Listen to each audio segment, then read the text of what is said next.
వినోద్ కుమార్ గారు, నా voice clarity ఉందా?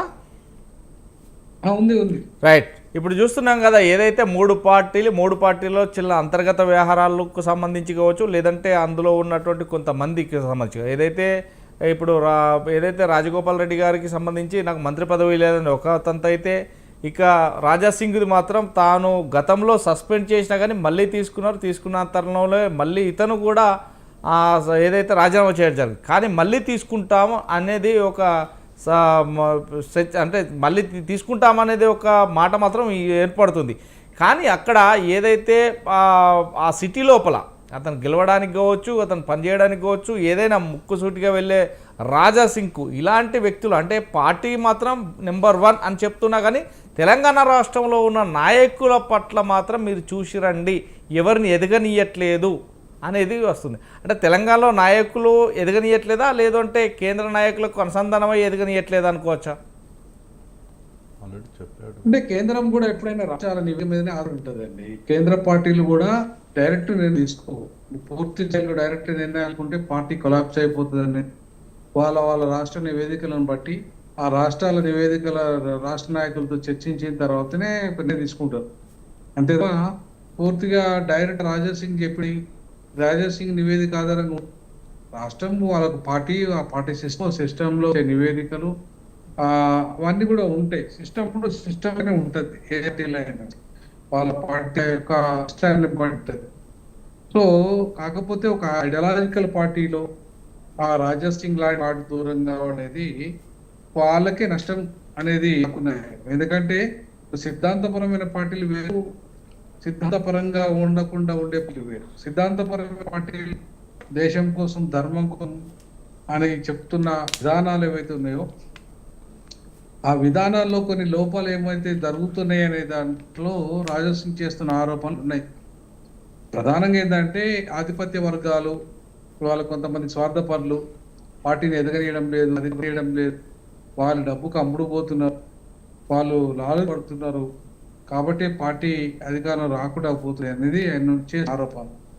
సో ఆరోపణ ఎంతవరకు వాస్తవం లేదని ఇచ్చబెట్టాల్సిన కేంద్ర పార్టీకి ఉంది. ఎందుకంటే ఇప్పుడు పార్టీ కేవలం ఇక్కడ తెలంగాణలో రావడం అనేది ఒక క్రీడ కాదా?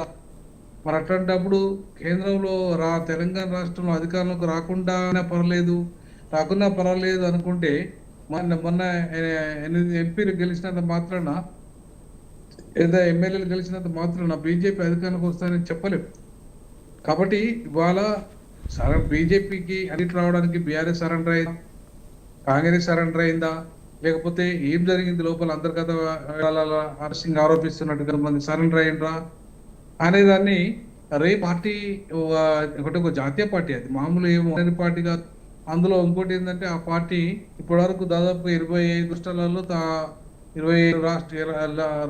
25 రాష్ట్రాలలో ఉంది కనుక తను కలయని పార్టీలు కలుపుకొని, సో అంత పెద్ద పార్టీ ప్రపంచంలోని అతి పార్టీ అవతరించిన క్రమంలో ఆర్ఎస్ దానికి ఒక బ్యాక్గ్రౌండ్, ఆర్ఎస్ఎస్ సిద్ధాంతానికి కట్టుబడి పార్టీ పడుతుందనే ఒక ఇవాళ ప్రచారం. సో ఆర్ఎస్ఎస్ నుండి రాజన్ లాంటి వాడు, ఆర్ఎస్ నుండి వచ్చిన కిషన్ రెడ్డి లాంటి వాడు ఇవాళ సిద్ధాంతాన్ని కట్టి ఆర్ఎస్ఎస్ విధానాలకు కట్టుబడి బీజేపీ పనిచేస్తున్నారు. కానీ కొంత అక్కడ ఏదో లోటుపాటు జరుగుతున్నాయి. ఆధిపత్య వర్గాల యొక్క ఆధిపత్యం వల్ల, స్వార్థపరుల ఆధిపత్యం వల్ల ఇవాళ వాళ్ళ కుట్రల పార్టీ అధికారులకు రాలేకపోతుందనే విషయము ఆయన చెప్తున్న ఆరోపణలు వాస్తవం ఎంత అనే దాని మీద కూడా చర్చ జరిగే అవసరం.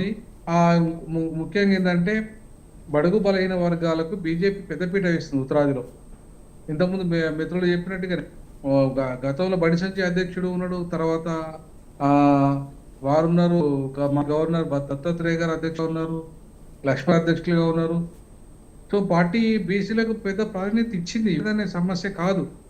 బట్ బీసీ అధ్యక్షుడిని బీసీ ముఖ్యమంత్రి చేసిన పార్టీ మళ్ళీ ఎందుకు పోయింది, ఎందుకు బండి సంజయ్ తీసేసింది, ఎందుకు బండి సంజయ్కి మంచి ఒక ఊపు వస్తున్న క్రమంలో దాన్ని వెనుక బ్యాక్ ఎందుకు చేసుకున్నది అనేది ఇవాళ దానివల్ల కాంగ్రెస్ అధికారంలోకి వచ్చింది అనేది ఒక చర్చ.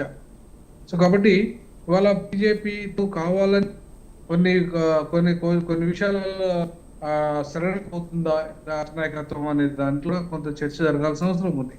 సో కాబట్టి ఇవాళ ఏది ఏమైనప్పటికీ కూడా బీజేపీ మొత్తం అన్ని రాష్ట్రాలు అధికారంలో రావడానికి ఇంతకు రాహుల్ గాంధీ ఆరోపించినట్టు ఈవీఎం ట్యాంపరింగ్, లేదంటే ఈవీఎం మేనేజ్మెంట్, లేదా ఈవీఎం ఓట్ చోరీ, లేదంటే ఇంకా రకరకాల విధాల వల్ల వస్తా, లేదంటే ఆ ఇంక్లూజివ్ జస్ట్ వైపు అడుగులేస్తున్నట్టు కనపడుతుంది. మోస్ట్ బ్యాక్వర్డ్ కులాలకి, బీసీ వాళ్ళకి, మోస్ట్ దళితులకి, ఆదివాసికి అవకాశాలు కల్పించింది కాబట్టి బీజేపీ ఉత్తరాదిలో బాగా ఆయా వర్గాలు కూడా తన వెన్నుద నిలబడ్డాయి కాబట్టి బీజేపీ వచ్చింది అనేది ఇవాళ మనకు కనబడుతున్నాయి. 27 మంది ఎంపీలు, 28 మంత్రులు కేంద్రంలో ఉన్నారంటే, బీసీలు ఉన్నారంటే ఇంతవరకు చరిత్రలో జరిగే కాంగ్రెస్ ఏనాడో జరగలేదు. సో కాబట్టి ఇవాళ ఈ ఇంక్లూజివ్ జస్టిస్ వై బీజేపీ పోతున్నది కాబట్టి బీజేపీ ఎక్కువ రాష్ట్రాల్లో అధికారానికి వస్తుందా, కేవలం ఈవీఎంలను ట్యాంపరింగ్ చేయడం వల్లనో ఈవీఎం మేనేజ్ చేయడం వల్ల కాదు అనేది చాలా మంది అనాలిస్ట్ చెప్తున్న విషయం.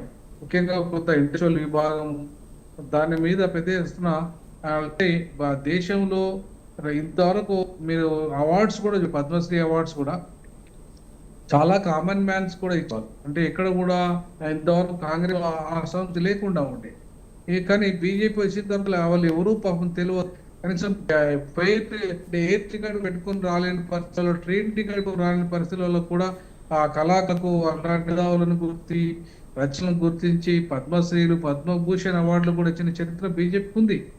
కాబట్టి బీజేపీ ఇక్కడ ఎందుకు ఫెయిల్ అవుతుంది, మరి రాష్ట్రాలు సక్సెస్ అయింది, మరి ఇక్కడ కూడా ఆత్మ పరిశీలన చేసుకునే అవసరం ఉంది కదా తెలంగాణలో అనేది రాజాసింగ్ యొక్క ఆరోపణ. దాన్ని మరి వాళ్ళ పార్టీ అంతర్గత విషయం రేపు వాళ్ళు చర్చించుకుంటారు, రేపు ఆ నిర్ణయం తీసుకుంటారు. బీజేపీ ఏం తెలుగు యొక్క పార్టీ కాదు, పెద్ద జాతీయ పార్టీ కాబట్టి ఆయా పార్టీ అంతర్గత విషయం మనం కామెంట్ చేయలేదు. కానీ రైట్ శ్రీవర్ధన్ రెడ్డి గారు, శ్రీవర్ధన్ రెడ్డి గారు చెప్పండి సార్. శ్రీవర్ధన్